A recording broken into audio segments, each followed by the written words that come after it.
Ladies and gentlemen, welcome to our session, and I am so excited today to have you on board and on this beautiful auditorium whereby we'll be discussing on the issue of entrepreneurship. And having said that, let us jump directly to our session.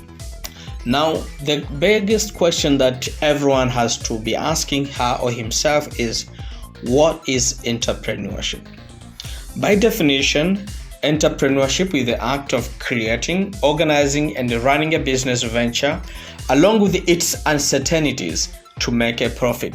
So, while the major issue of creating a business is making a profit, but on top of that also you have to make an impact in a community or society. So on that way of running business, you have also to go along with a lot of uncertainty, because this is entrepreneurship, and that uncertainty is there to help you to make an impact and a profit.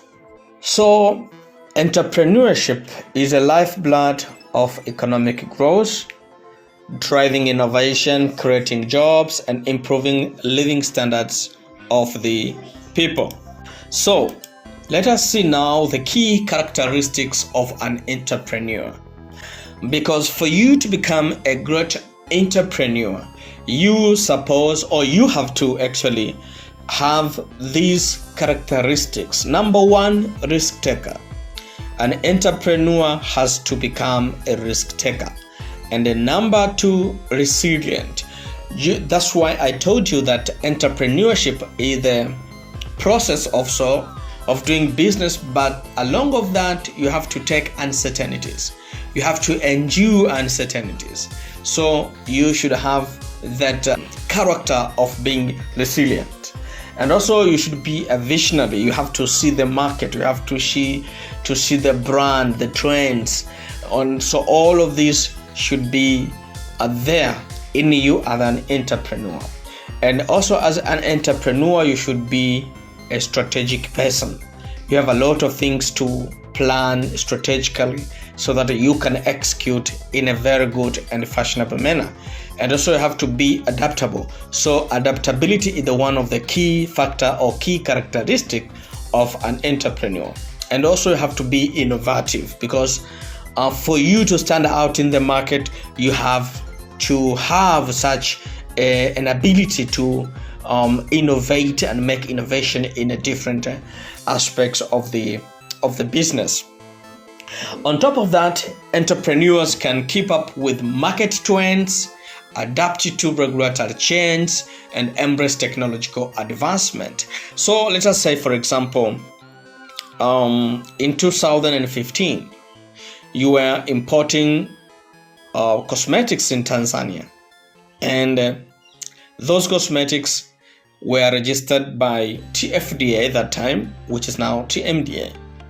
But now the cosmetics have to be registered by TBS. So you can see there are these regulatory changes and all these aspects due to various factors in the government and all this.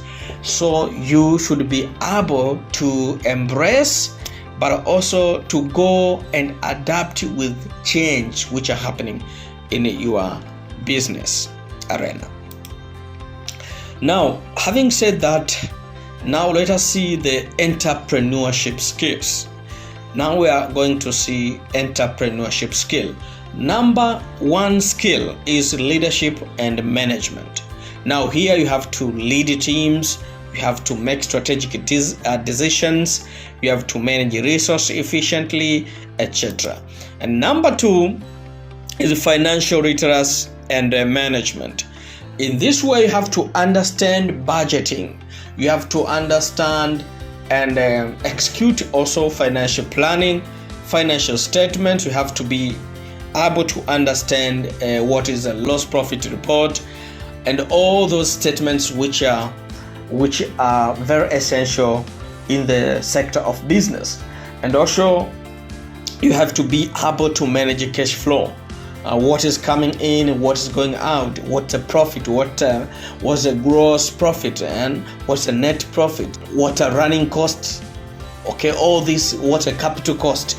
All the things are very essential as entrepreneur to keep in your head. And also very important thing, that you should be able to secure funds, because you cannot run a business without having fund, and you will reach in a point that you cannot run your business from your pocket money. So you need help or fundraising from the different venture sources which support the business, like banking sector, etc., so that you can be able to secure funds and to run your business profitably, impactfully, and smoothly. Another essential skill is marketing and sales. Now here is that for you to run a business, you need income, you need revenue. Now for you to generate revenue, you need marketing and sales, because sales cannot happen unless you have marketed your product. And marketing also, it cannot even happen in some of the essence if you don't have money to run the marketing ads or marketing campaigns. So while sales generates to you the money, but also marketing prepares for you to make sales. So marketing and sales skills are the top and essential skills that as an entrepreneur has to have. So you have to know your market, you have to understand how to generate leads. But when you generate leads, you have to be able to convert those leads to become customers. So you generate leads and you convert leads. And also you should be able to brand your products or your services as an entrepreneur. And also you should be able to develop effective sales strategies and also marketing strategies. And also you should be able to attract and retain customers, because the two major roles of business are: one, to generate or to attract customers, and two is to retain those customers so that they will be paying you consecutively. So it's very hard to get a new customer, but if you keep a customer that is already became your customer, it's very easy to do business with a customer who has already bought products or service from you. And also on top of that, you should be able to utilize digital marketing so that to facilitate your business, or particularly in this marketing and sales sector. And another or lasting skill that as an entrepreneur you should be in your mind is strategic planning. Now in strategic planning, you should be able to set long-term goals, and also you should be able to conduct market analysis. And also it should be very essential here to develop a strong business model. So any business has to follow a certain or a specific business model. So as an entrepreneur, you need essential skills, and one of those essential skills are strategic planning, whereby you will be planning a business model. So you can use tools like SWOT analysis to assess your company's strengths, weaknesses, opportunities, and threats. So in order for you to understand your business environment better. All right, now after having such an opportunity to look upon the essential entrepreneurial skills that you as an entrepreneur you must have them, now let us see the broad and very attractive segment of our session, which is opportunities which are available in the pharmaceutical sector, particularly in Tanzania. Now, one is pharmaceutical manufacturing. There is immense potential in small-scale manufacturing of generic medicines, over-the-counter drugs, etc.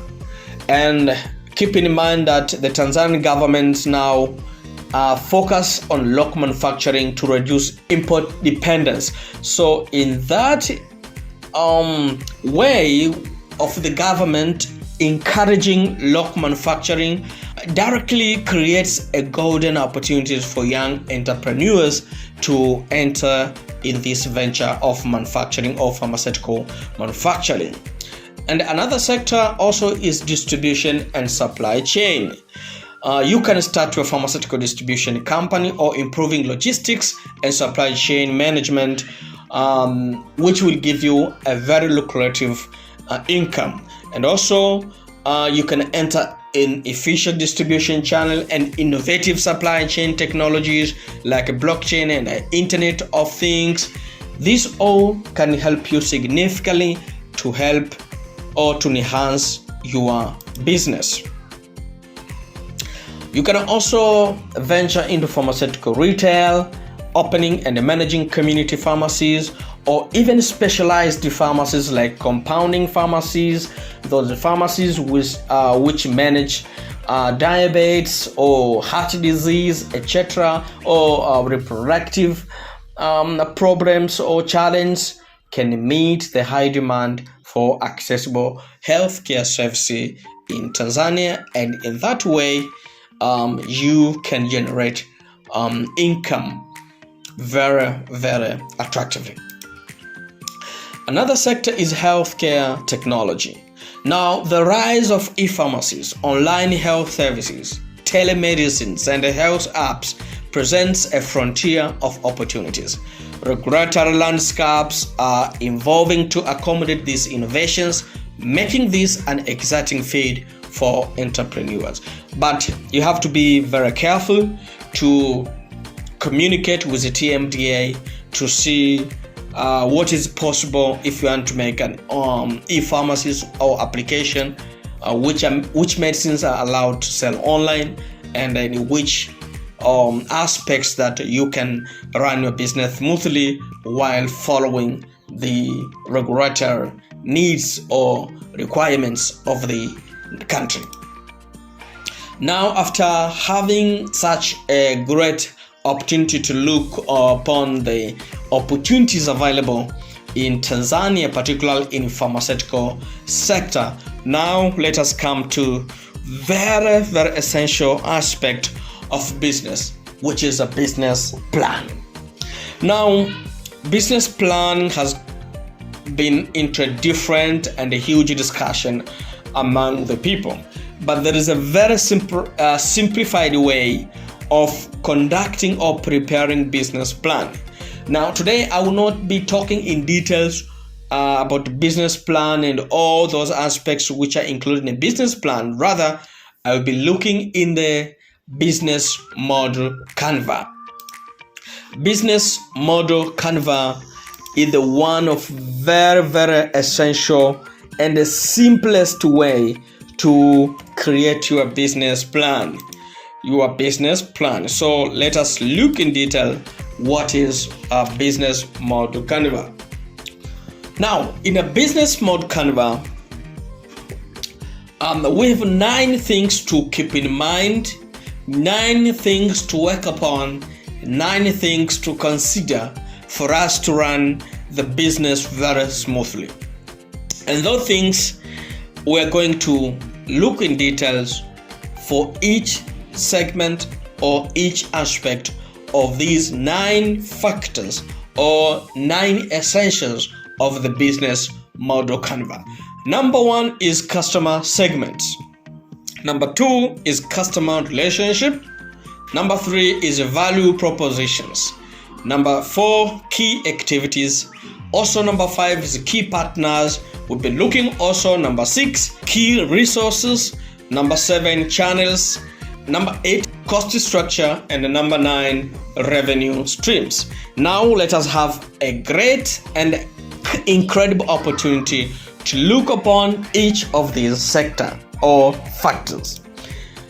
Number 1 is customer segmentation or customer segment. Here you have to answer the following question: for whom are we creating value? Because any venture, any business has to create value. Because a business is the exchange of value. You give the value to the customer, and customer will be willing to give you the money. And a customer will give you the money only if you give him the value, and only if he perceives that the value that you are giving him is more valuable than the money that he's giving you back. So you have to answer this question: for whom are you creating the value? And also, who are your most important customers? You have to understand who are your most important customers. For example, ladies are more prone to have the UTI disease. Now, if you want to sell Azuma, for example, your most customer segment will be women. But not all women. You can more resegment it and to make it as a young ladies of 18 to 27 or to 30 years old, because these are more prone on sexual activities. And also, I have to answer this question: is your customer base a mass market or niche market or segmented or diversified? Now, if you talk about mass market, it's like paracetamol, for example. This is a mass market. Paracetamol can be used by everyone. But if you sell, for example, amlodipine, this amlodipine is for those people who are suffering or they have the heart disease, especially hypertension disease. So this is a more segmented, or this is more niche, that you are selling the medicine which will serve only those who have not only heart disease, but particularly who have hypertension, because there's a low hypertension also who might not need amlodipine. So these are things that you have to keep in mind and consider when you segment your customer. Also, number 2 of the business model canvas is customer relationship. So what type of relationship does each of your customer segments expect you to establish and maintain with them? Which one have you established? How are they integrated with the rest of your business model? And also, how costly are they? So when you create the customer relationship segments or aspects, you have to understand also the cost of those customer relationship which are you creating between you company and your customer.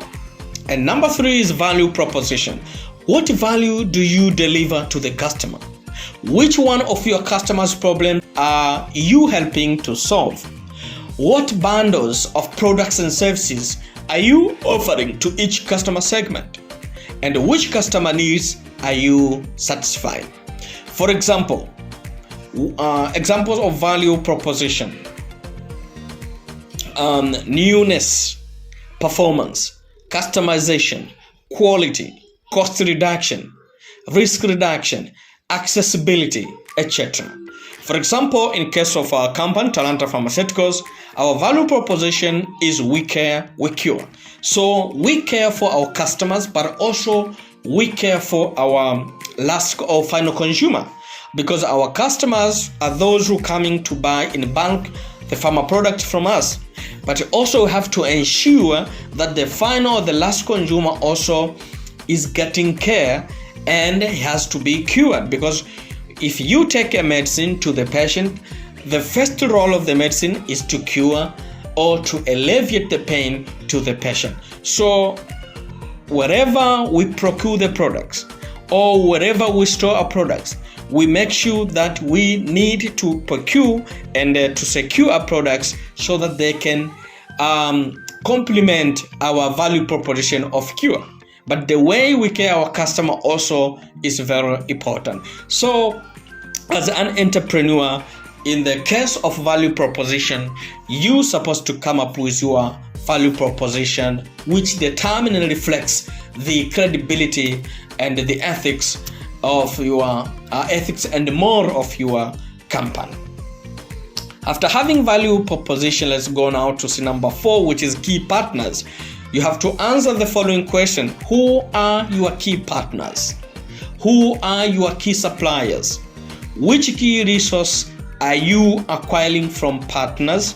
And which key activities do partners perform? So you should have all these answers of these questions. And number 5 is about channels. Through which channels do your customer segments want to be reached?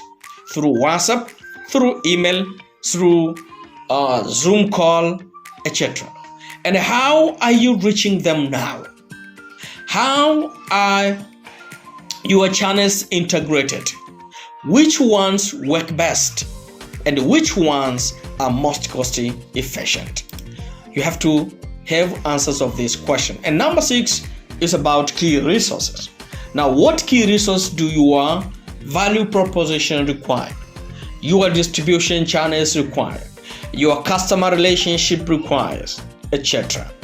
For example, types of resource, there are physical resource, intellectual resource such as brands, patents, corporate data, human, financial resource, etc. So you should be in a good position to analyze, understand, and explain all this in a very, very fashionable way. Okay, now from there, let us see number 7. Let us see number 7 factor of our the business model canvas. Number 7 is cost structure. What are the most important costs inherent in your business model? Which key resources are most expensive? And which key activities are most expensive? So is your business more cost driven? It means low price value proposition, maximum automation, extensive outsourcing, or your business is more on value driven, focus on value creation, premium value proposition, etc. Let's see now examples of costs. There are fixed costs like salaries, rents, utilities, etc. And you have variable costs. You have economies of scale and economies of scope. Having said that, let us see number 8 factor, which is revenue streams. Now, revenue streams, you have to answer the following question. For what value are your customers really willing to pay? For what do they currently pay? How are they currently paying? How would they prefer to pay you? How much does each revenue stream contribute to overall revenue? Now let us see examples of revenue streams in the pharma sector. For example, you can be selling prescription, over-the-counter and generic medicines, or you can generate revenue through research and development partnership with other companies and other research companies. You can also generate revenue through selling of biologics and biosimilars. You can generate revenue in the pharma sector through contract manufacturing. You can generate revenues obviously through diagnostics and medical devices, and also you can generate revenue through vaccine distribution, etc. So you should be very clear of this, which revenue stream is for your venture. And number 9, you have to see or to look upon key activities. So here you have to answer the following question. What is your value proposition require?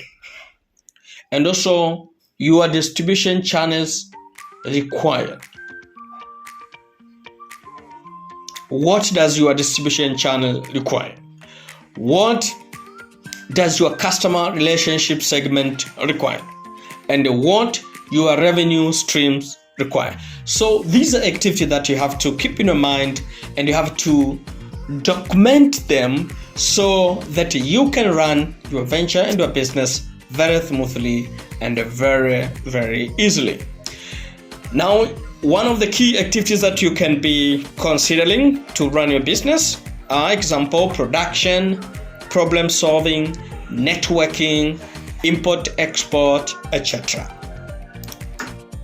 Now, after having seen the business mode canvas, let us now have a great opportunity to see how entrepreneurship can increase employment in Tanzania. Now, your business will employ people directly and generate indirect employment through supply chains and ancillary services. So there will be ancillary services through your company, your venture, and you will employ people directly. So through that employment that you'll be making to people, through those employed people, you can also generate indirect employment through that supply chains of your venture. So investing in the pharma sector will create employment in, for example, sales and marketing, because you need sales and marketing people. You need also support services such as IT sector or services, human resource services, legal and regulatory compliance services, etc. And also you get to employ people in research and development sector or department, and also you employ people if you make a production and supply chains, and also you employ people through quality control and quality assurance sector. So you can see how investing or venturing in the pharmaceutical sector will increase employment in Tanzania. Now, after having seen that, let us see now challenges and solutions which are found in pharma sector in Tanzania, or challenges and solutions which particularly we are starting to look on challenges which are augmented in our pharmaceutical sector in Tanzania. Now, the fact is that entrepreneurship comes with its share of challenges. For example, regulatory hurdles. Navigating complex regulatory requirements can be daunting. So you have to learn from business that have successfully overcome this challenge. So if you learn from them, you can get a way forward. How can you also go smoothly in a registration process so that you can afford actually, and you can complete all your registration process in a very simple way. Number 2, access to capital.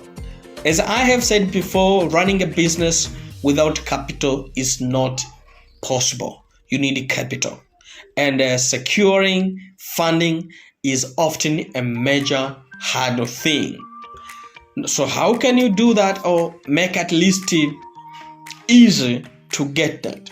Not easy actually, to make it possible, because it's not easy at all to get fund from the banking sectors or from the high network individuals, HNIs, etc. But you need funds, and you have to have funds. So you can improve your credit worthiness of getting funds and explore diverse funding sources. So you have to make yourself or your company a credit worth so that it can acquire funding. Number 3, market competition. Competition also is a very, very huge, particularly for the startup company, because when you enter in the marketplace, there are already the giants there. So how are you going to survive there? So understand, when you think of starting a business, that competition is there, and it was there, it is there, and it will be there. And as I said before, that competing with established business require differentiation. So you have to innovate your products and services so that you can stand in the marketplace. Now, generally, to overcome all those challenges, you have to do these 3 things. Number 1, you have to build strong networks and partnership. And number 2, you have to leverage technology and innovation. And number 3, you have to stay informed about industry trends and the changes through market research and industrial events. Now, what did we learn so far? To summarize, we have discussed the key aspects of entrepreneurship in the pharmaceutical sector, including number 1, we have seen the essential skills that an entrepreneur requires. we have seen the opportunity, the vast opportunities in the pharma sector, particularly in Tanzania. And we have seen how can you plan your business by using very simple business model canvas. And also we have seen the challenge, and not only challenge, but also solution to those challenges which are augmented or which are found in the pharma sector in Tanzania. Conclusion.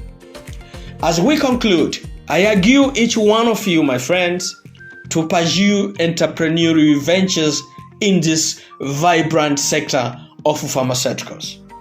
The resources and support available for aspiring entrepreneurs are very immense, and the potential for growth and the impact and the making profit is significant. Thank you for your listening.